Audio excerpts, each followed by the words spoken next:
PMP নাকি six sigma? খুব common একটা প্রশ্ন।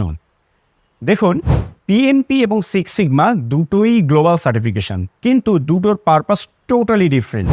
আপনি কখন পিএমপি করবেন আর কখন সিক্স সিগমা করবেন? যদি আপনি প্রজেক্ট নিয়ে কাজ করতে চান, প্রজেক্ট ম্যানেজমেন্ট নিয়ে, খুব স্পেসিফিকভাবে প্রজেক্ট ম্যানেজমেন্ট নিয়ে কাজ করতে চান, তাহলে আপনি পিএমপি সার্টিফিকেশন নেন। কারণ গ্লোবালি পিএমপি সার্টিফিকেশন হলো প্রজেক্ট ম্যানেজমেন্ট স্পেশালিস্টদের জন্য খুব ওয়াইডলি রিকগনাইজড একটা সার্টিফিকেশন। কিন্তু আপনি যদি প্রসেস ইমপ্রুভমেন্ট নিয়ে কাজ করতে চান, আপনি প্রসেসের ওয়েস্টেজ রিডাকশন করা, ডিফেক্ট কমিয়ে নিয়ে আসা, প্রসেস অপটিমাইজ করা, এই বিষয়গুলো নিয়ে যদি আপনি কাজ করতে চান, তাহলে আপনি সিক্স সিগমা সার্টিফিকেশন করুন। অর্থাৎ আমরা এক বাক্যে বলতে পারি, পিএমপি প্রফেশনালদের কাজ হলো প্রজেক্ট ইমপ্রুভমেন্ট বা প্রজেক্ট অপটিমাইজ করা, প্রজেক্ট ম্যানেজ করা, আর সিক্স সিগমা প্রফেশনালদের কাজ হলো প্রসেস ম্যানেজ করা বা প্রসেস ইমপ্রুভ করা।